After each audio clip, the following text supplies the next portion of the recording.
Kërkoj mbrojtjen e Allahut nga shejtani i mallkuar, me emrin e Allahut, të gjithë mëshirshmit, mëshirbërësit. Të gjithë miqve të nderuar, Assalamu alaikum wa rahmatullahi wa barakatuhu. Paqja dhe bekimet e Allahut qofshin mbi ju të gjithë. Së pari, dëshiroj të shpreh mirënjohjen time të sinqertë për të gjithë mysafirët që janë bashkuar me ne këtu këtë mbrëmje.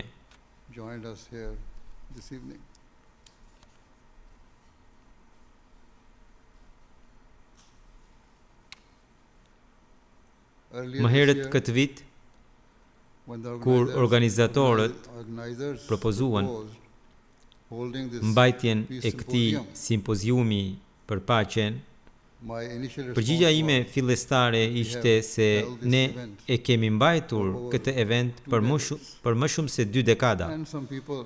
Dhe disa njerëz me të drejtë pyesin se cili ka qenë dobia dhe nëse kjo ka sjell apo jo ndonjë ndryshim domethënës në shoqëri.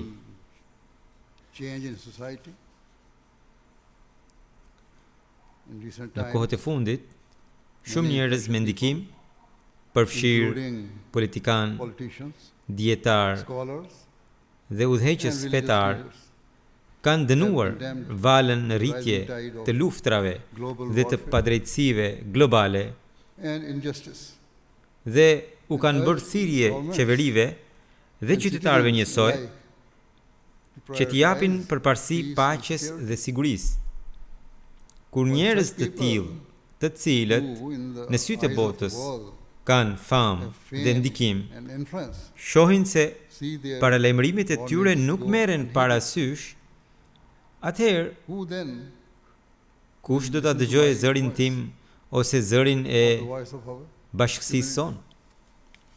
Prandaj është e drejtë të pyesim nëse ka ndonjë dobi në mbajtjen e këtij eventi. Megjithatë, përgjigjja ime është se Islami na mëson të përpiqemi pa pushim për të mirën dhe të mos dorëzohemi kurrë. Dhe çfarë e mirë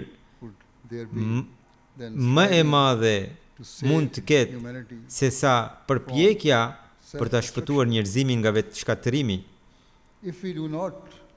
Nëse nuk i vëm fre luftës, dhunës, urrejtjes dhe padrejtësisë, të cilat po e gërryen me shpejtësi strukturën e shoqërisë moderne, kjo jo vetëm që do të shkaktojë shkatërim të gjerë gjatë jetës sonë, por do të hedhë edhe një hije të gjatë mbi jetën e brezave që do të vinë. Mbi 70 milion njerëz humbën jetën në luftën e dytë botërore, dhe shumica dërmuese e tyre ishin civil, burra, gra dhe fëmijë të zakonshëm.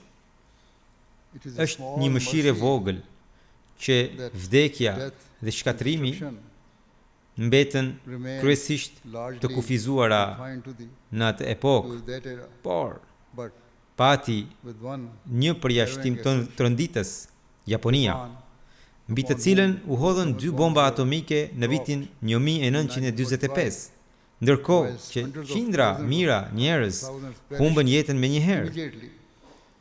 Trashëgimia radioaktive përndoqi edhe brezin e tyre pasues.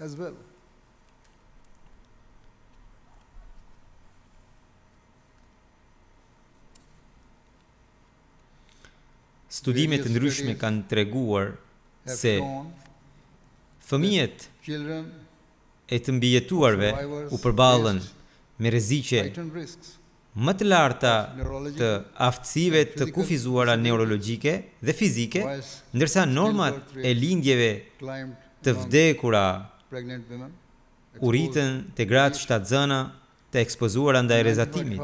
Në vitin 1945, vetëm Shtetet e Bashkuara zotëronin bombën atomike, por sot disa kombe zotërojnë armë bërthamore.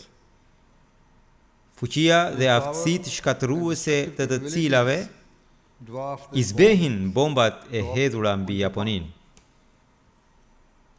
Rjedhimisht, nëse Zoti na ruajt, qoftë një apo dy vende do të përdornin ndonjëherë armë të tilla, masakra që do të pasonte dhe pasojat katastrofike afatgjata do të ishin përtej çdo përfitimi ton. Një numër gjithnjë e më i madh figurash me ndikim tani po japin alarmin kundër luftës dhe padrejtësisë, duke pranuar se vazhdimi në këtë rrugë agresioni të papërgjegjshëm do të çojë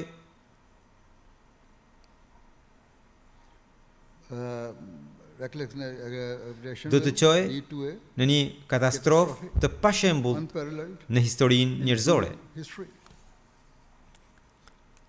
Me të drejtë, ata po u bëjnë thirrje kombeve të tërhiqen nga buza e greminës para se të jetë tepër vonë.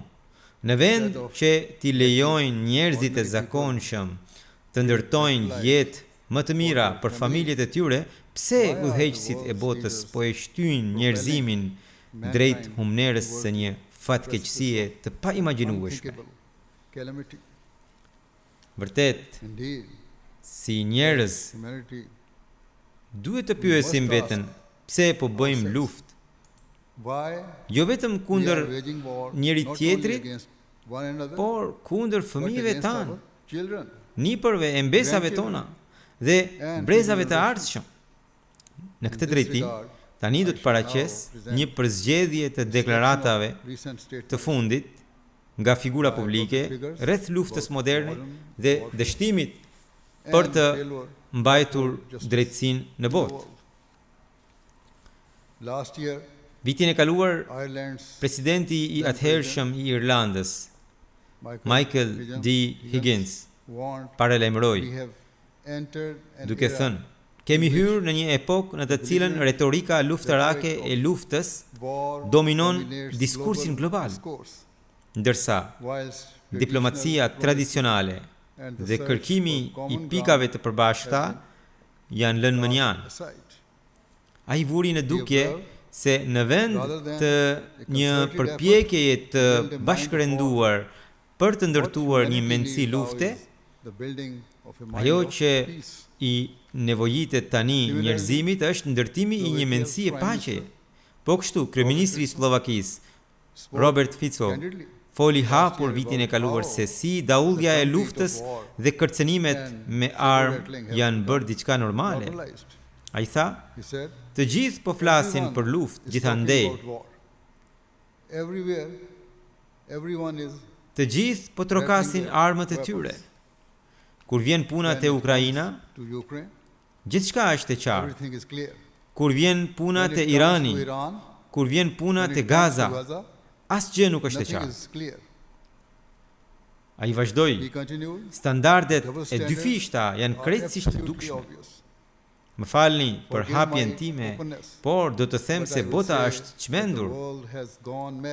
Thjesht nuk e kuptoj pse duket sikur të gjithë e pëlqejnë luftën. Si kryeministër, unë nuk e pëlqej luftën, unë jam për paqen. Standardet e dyfishta për të cilat ai flet, në mënyrë të pashmangshme, lindin zhgënjim dhe pakënaqësi. Një nga mësimet themelore të Islamit është se njeriu duhet të dëshirojë për të tjerët atë që dëshiron për veten e tij. Është bindja ime e patundur se nëse ky parim i arë do të zbatohej vërtet, bota do të qëndrohej në një parajsë paqe dhe mirëkuptimi. Pas shpërthimit të luftës së Iranit,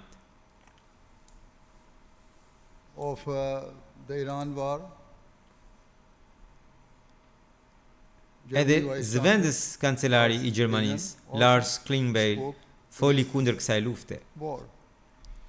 Ndërsa unë e vlerësoj çdo që ngre zërin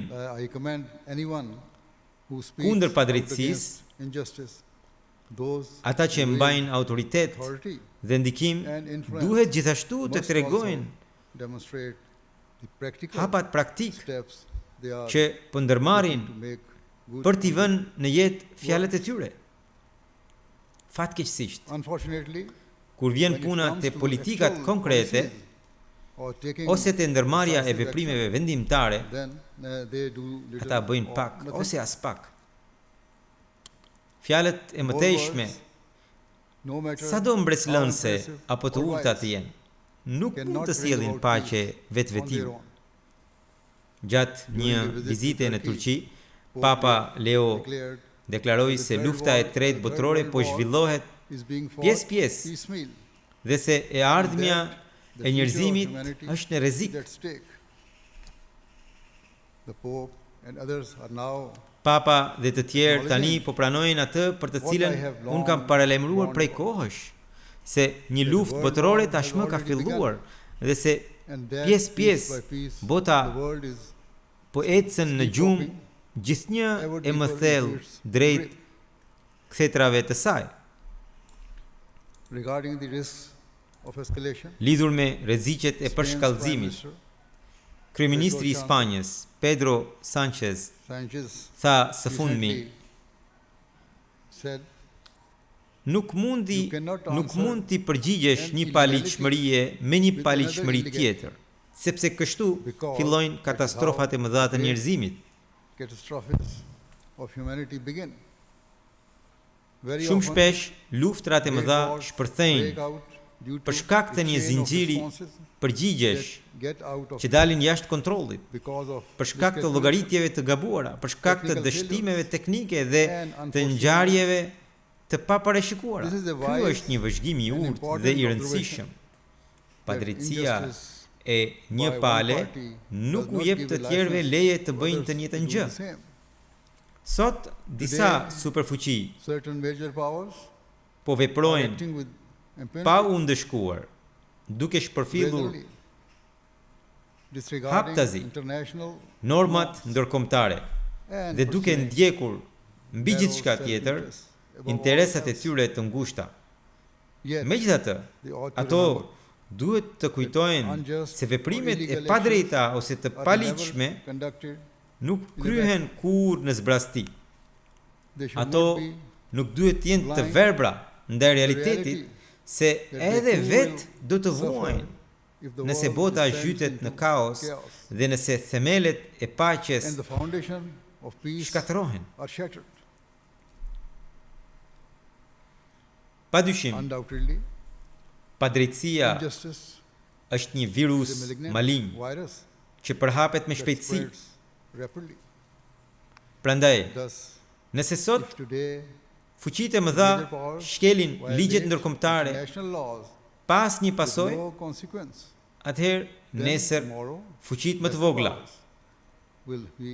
do të marrin zemër të veprojnë me të njëjtën shpërfillje ndaj ligjit dhe ndaj jetës njerëzore. Kryeministri spanjoll vuri re gjithashtu se luftrat shpesh përdoren si një diversion për të fshehur dështimet e qeverive dhe të udhëheqësve të tyre. Ai tha se qeveritë janë këtu për të përmirësuar jetën e njerëzve, për të ofruar zgjidhje për problemet, jo për t'u përkeqësuar jetën njerëzve. Dhe është krejtësisht e papranueshme që ata udhëheqës, të cilët janë të paaft për ta përmbushur këtë detyrë, të përdorin perden e tymit të luftës për të fshehur dështimin e tyre dhe gjatë këtij procesi të mbushin xhepat e disa të përzgjedhurve. Me fjalë të tjera, ndjekja e pushtetit dhe e përfitimit material po bën që kombet dhe udhëheqësit e tyre të tradhtojnë pikërisht njerëzit të cilëve u ishin zgjedhur për të shërbyer. Ai vajton faktin se në vend që të shpëtohen jetë duke ndërtuar spitale, miliarda po shpenzohen për të marrë jetë njerëzve duke ndërtuar armë të shkatërimit në masë.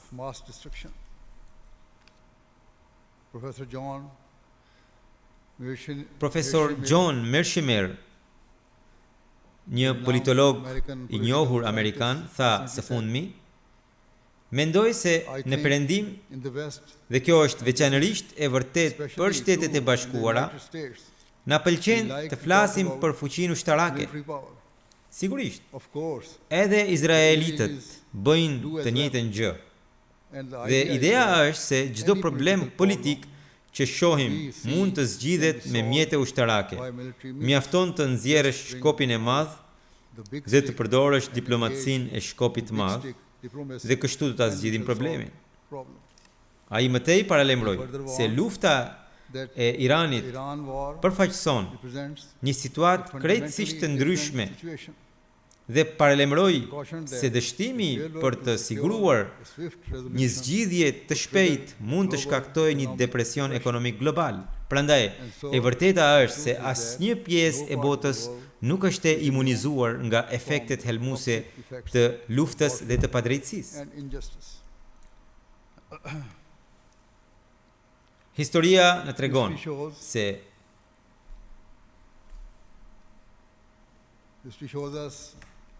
kur kombet kanë frikë se pushteti i tyre po kërcënohet, ato i drejtohen forcës dhe padrejtësisë për të shpëtuar epërsinë e tyre. Dhe kur viktimat e tyre më në fund ngrihen, edhe ato përpihen nga një dëshirë e tërbuar për hakmarrje.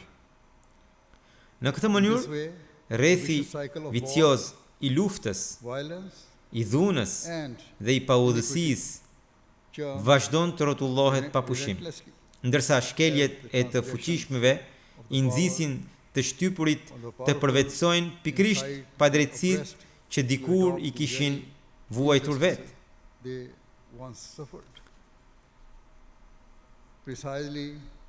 Pikërisht për këtë arsye, Islami mëson se ne duhet t'ia ndalim dorën edhe shtypsit, edhe të shtypurit. Ndërsa jemi të detyruar t'i ndihmojmë të shtypurit, duhet po aq të sigurohemi që ata të mos ndjekin rrugën e hakmarrjes dhe të qëndrojnë rreptësisht brenda kufive të proporcionalitetit. Ekonomisti amerikan Jeffrey Sachs së fundmi dha një vlerësim të ashpër për dështimin e botës për t'i marrë parasysh mësimet e historisë. Ai argumentoi se institucionet dhe kornizat e së drejtës ndërkombëtare, të ndërtuara pas luftës së dytë botërore, janë çmontuar plotësisht, duke e lënë organizatën e Kombeve të Bashkuara sot po aq të pa efektshme sa që ishte lidhja e kombeve në fund të viteve 1930. Ai tha, nuk kemi parë kurrë një paligjshmëri të tillë në epokën bërthamore. Kombet e Bashkuara janë në thelb të padobishme tani. Dështimi i Kombeve të Bashkuara është diçka që e kam trajtuar shumë herë.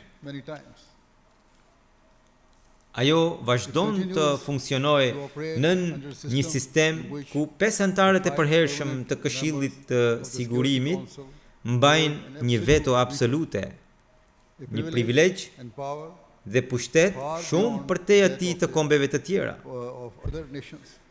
Kjo pabarazi themelore qëndron në zemër të dështimit të saj. Megjithatë, nëse në marrëdhëniet ndërkombëtare do të ekzistonte drejtësi dhe panësi e vërtet, as Shtetet e Bashkuara, as Izraeli, as Irani, as ndonjë komb tjetër nuk do të kishin asnjë arsye t'i drejtoheshin luftës. Në një fjalim të raportuar gjerësisht më herët këtë vit, kryeministri i Kanadas, Mark Carney, deklaroi: "Rendi i bazuar në rregulla po zbehet. Të fortët mund të bëjnë atë që munden, ndërsa të dobtit duhet të vuajnë atë që duhet të vuajnë." Edhe ai e pranon se për të pasurit dhe të fuqishmit zbatojnë rregulla të ndryshme. Megjithatë, kombet të fuqishme që shfrytëzojnë këtë parim duhet ta kuptojnë se përdorimi i forcës dhe i shtrëngimit është një strategji dritshkurtër dhe kundërproduktive. Në mënyrë të pashmangshme, ajo lind zhgënjim, çrregullim dhe paqëndrueshmëri. Po kështu, kancelari gjerman Friedrich Merz paralajmëroi së fundmi se liria jonë nuk është më thjesht e garantuar. Ajo është nën kërcënim. Rendi ndërkombëtar i bazuar në të drejta dhe rregulla nuk ekziston më në mënyrën si ekzistonte dikur. Pavarësisht nga këto fjalë, Gjermania, si shumë kombe të tjera të zhvilluara, vazhdon ta përdor fuqinë e saj për të ruajtur dominimin në kurrizë të kombeve më të dobta. Ata u japin përparësi aleancave strategjike mbi parimet dhe mbyllin syt ndaj mizorive të aleatëve të tyre. Në vend që të qëndrojnë për të vërtetën dhe drejtësinë në çdo rrethant. Në kohët e fundit, një nga arsyetimet që jepet shpesh për ndërhyrjet perëndimore në vendet e huaja ka qenë çlirimi i grave dhe i vajzave të atyre kombeve. Megjithatë, tragjikisht, mijëra gra dhe vajza të vrara nga bombat e huaja e zbulojnë zbrastin e këtyre pretendimeve. Pas shpërthimit të luftës së Iranit, një eurodeputete spanjolle, Irene Montero, pohoi se të drejtat e grave dhe vajzave shfrytëzohen me cinizëm si pretekst për të quar përpara agenda geopolitike. Ajo tha, asnjë grua nuk është çliruar ndonjëherë nga bombat amerikane apo nga agresioni i paligjshëm, jo në Siri, jo në Irak, jo në Liban, e as jo në Afganistan. Dhe kjo nuk do të ndodhë as në Iran. Jemi ngopur, tha ajo, duke parë që të drejtat tona, trupat tanë dhe dhuna që vuajnë gratë përdoren si justifikime për të përligjur bombardime të paligjshme dhe agresion imperialist. Fjalët e saj nxjerrin në pah një të vërtetë të qartë. Kombet e fuqishme përpiqen të justifikojnë padrejtësitë dhe luftrat e tyre me pretekste të rreme të mbrojtjes së të drejtave të njerëzit. Gjithnjë e më shumë njerëz po zgjohen ndaj rreziqeve të këtij çasti. Megjithatë, për të gjithë muslimanët e sinqertë, është shkak hidhrimi të dinë se shumë njerëz përpiqen ta fajsojnë Islamin dhe pretendojnë se ai është shkaku i çrregullimit të botës. Akuzat të tilla të amplifikuara nga mediat kryesore dhe rrjetet sociale janë krejtësisht rreme dhe jashtëzakonisht të dëmshme. Në vend që Islami apo ndonjë fe tjetër të bëhet kok turku, ajo që i duhet urgjentisht botës është që njerëzit të bashkohen me një qëllim të përbashkët, vendosjen e paqes dhe të harmonisë. Xhamati Musliman Ahmedia ka qenë gjithmonë në ballë të kësaj përpjekje dhe do të vazhdojë të jetë e tillë.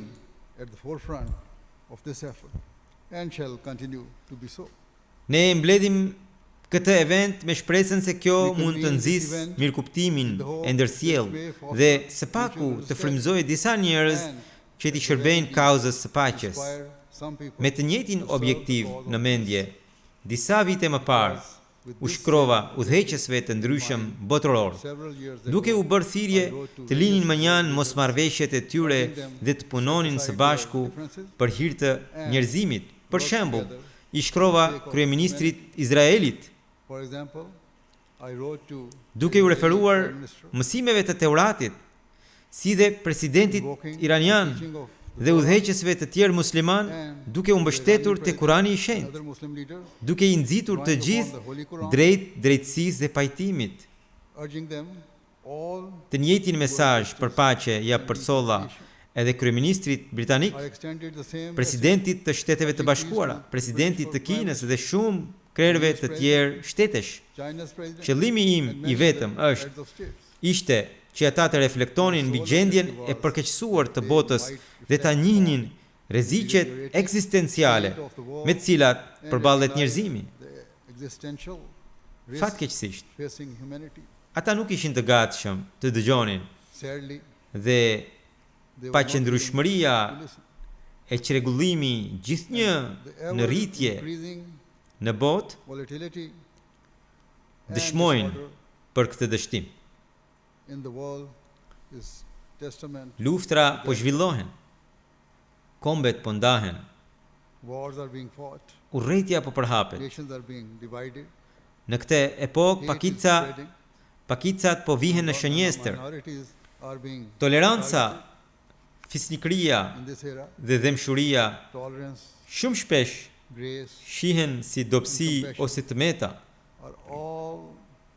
në vend që të shihen si virtytet që janë.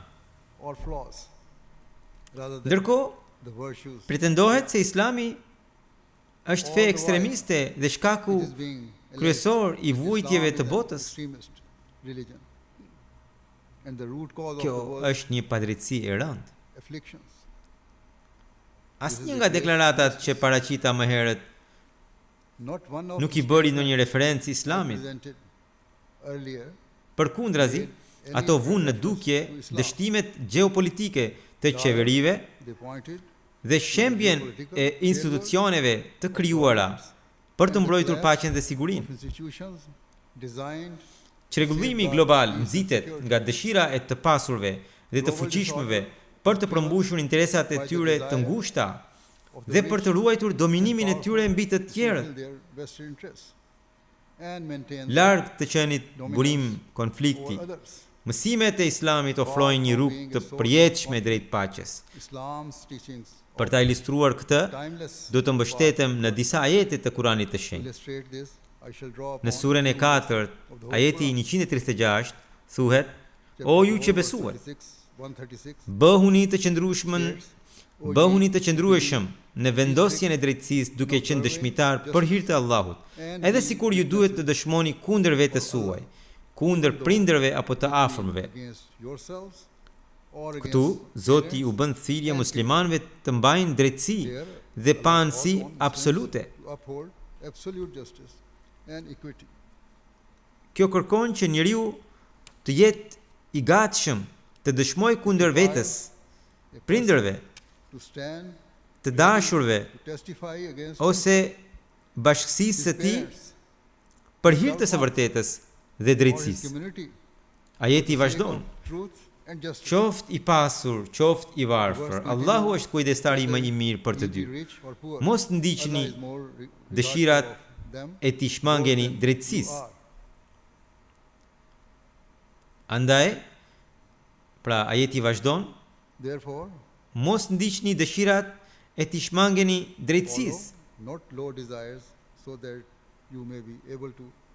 Me fjalë të tjera, statusi shoqëror ose pasuria materiale e një personi nuk kanë asnjë peshë në sytë e Zotit. Ajo që ka rëndësi është sinqeriteti i përkushtimit të njeriut ndaj së vërtetës dhe drejtësisë. Prandaj, muslimanët urdhërohen të rezistojnë dëshirave të ulta që pengojnë rrugën drejt panësisë së vërtetë. Po kështu, në surën e 5, ajeti 9 thuhet: O ju që besuat, për hir të Allahut, bëhuni dëshmitar të qëndrueshëm ndaj drejtësisë. Nuk duhet t'ju nxis armiqësia e ndonjë populli që ju të mos bëni drejtësi. Bëni drejtësi. Kjo është më afër druajtjes dhe keni druajtje ndaj Allahut. Edhe këtu, Allahu i urdhëron muslimanët të mbajnë drejtësinë dhe dëshmërinë në çdo rrethant, madje edhe ndaj atyre që u kundërvihen. Është e lehtë ti përmbushësh të drejtat e atyre që janë në anën tënde. Sprova shumë më e madhe është ti përmbushësh të drejtat e atyre që të kundërshtojnë. në një pasazh me rëndësi të thellë për botën e sotme të coptuar nga luftrat, surja e 49, ajeti 10 i Kuranit thotë se nëse dy kombe ose palë hynë në konflikt, është detyra e të tjerëve të përpiqen t'i pajtojnë ato. Nëse arrihet, pra i njëjti ajet thotë nëse arrihet një marrëveshje paqeje, por pastaj shkelet nga njëra palë, të tjerët duhet të bashkohen kundër agresorit dhe të përdorin forcë proporcionale për të dhënë fund mizorive të tij.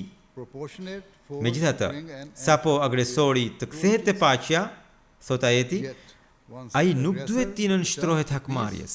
Përkundrazi, nderi dhe dinjiteti i tij duhet të respektohen.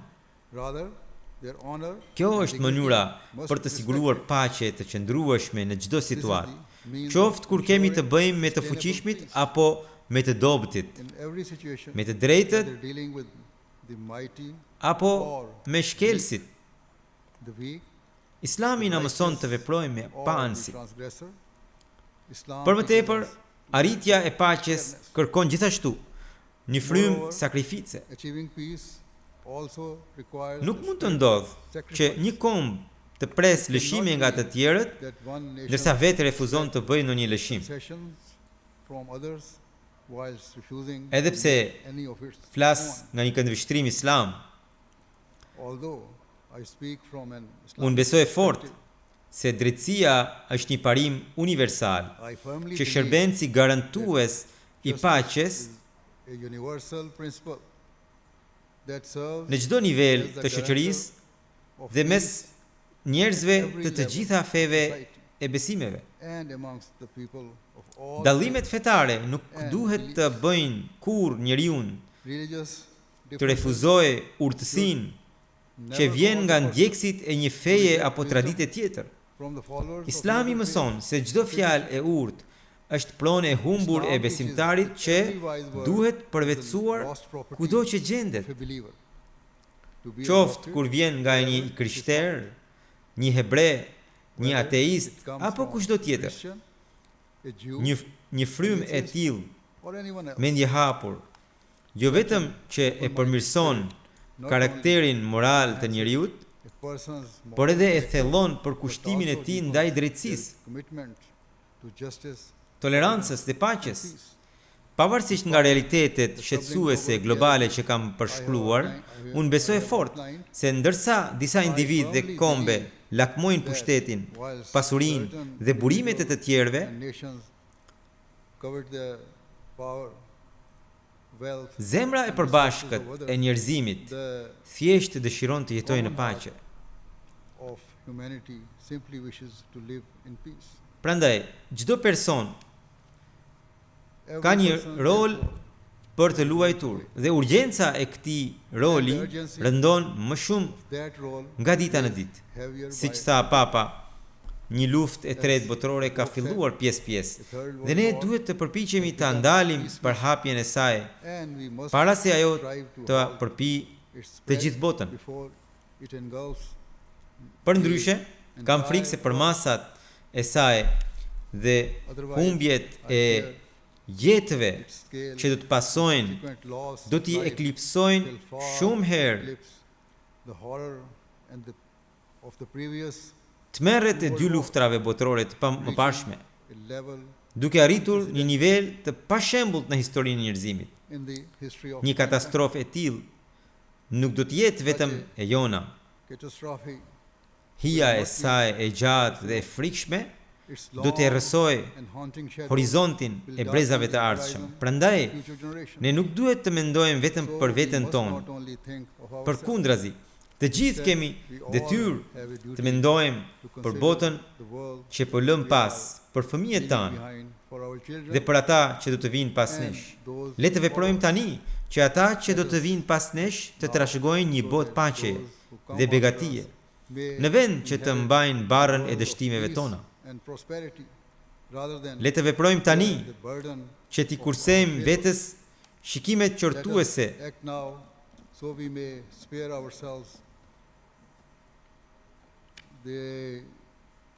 të fëmijëve tanë. of our children. Të cilët do të pyesin pse u lam trashëgimi, Why we bequeathed to pse u them lam a world trashëgim set on fire. një botë të përfshirë nga flakët. Vetëm atëherë ky simpozium për paqen do ta ketë përmbushur premtimin e emrit të tij dhe nuk do të jetë thjesht një tubim synimesh të mira, por një pikthese në kërkimin e paqes. In the pursuit of peace.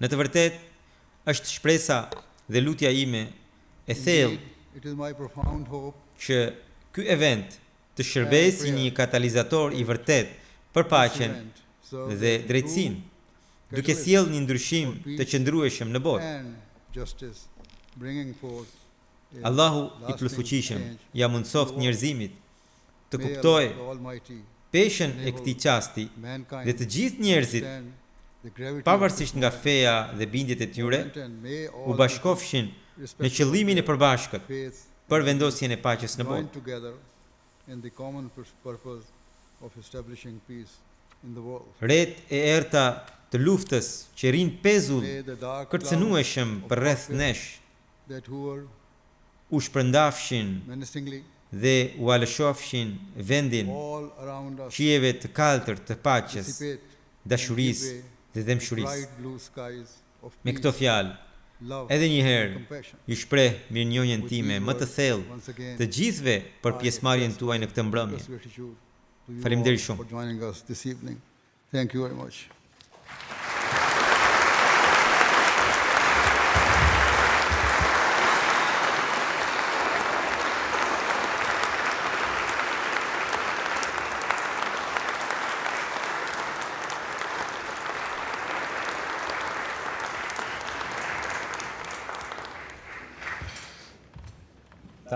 Kjo na sjell në fund të programit formal, siç është tradita jonë. Shenjtëria e tij tani do të na udhëheq në lutje të heshtur. Ne lutemi duke ngritur duar dhe ju mund të na bashkoheni në çfarëdo mënyre që ndjeni rehat. Be a silent prayer.